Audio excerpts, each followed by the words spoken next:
Hello, good afternoon. This is BBC News with me, Ben Brown. Our headlines at 5 o'clock. BP and Esso say they're experiencing fuel supply issues at some of their petrol stations because of a shortage of tanker delivery drivers. Britain's gas crisis, nearly 1.5 million customers now face being switched to another provider with higher bills. The government warns more companies are likely to go bust. The murder of 28-year-old teacher Sabina Nessa. Detectives make a new appeal for information from the public. Maybe you saw someone acting strangely inside the park or running away from it. If you were in the area, please think back and let us know if you have any information. The worst ever performance figures have again been recorded by hospital emergency departments in Wales. And in the next hour, we'll also be looking at the situation in Scotland and Northern Ireland. This guitar teacher, one of many tenants evicted because of rent arrears during the pandemic, despite a promise that COVID would not leave anybody without a home.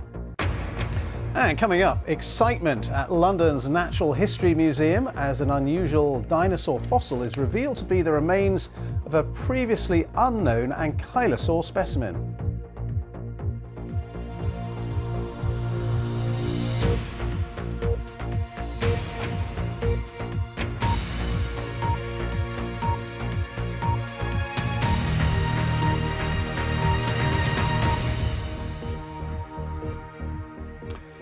Hello, good afternoon. The government says that more energy firms may go bust over the next few weeks. Already, 1.5 million energy customers are being switched to new, potentially more expensive suppliers because so many companies have gone out of business, including in the last hour, Utility Point. Its 220,000 customers have been transferred to EDF.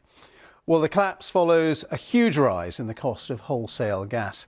And in a separate development, BP says it is now experiencing fuel supply issues at some of its petrol stations because of a shortage of lorry drivers. Esso has also said a small number of its 200 Tesco Alliance retail sites are affected. Downing Street has urged people to buy fuel as normal despite the closures of some forecourts. A spokesman for Boris Johnson reiterated there is no shortage of fuel and that the UK has a resilient supply chain.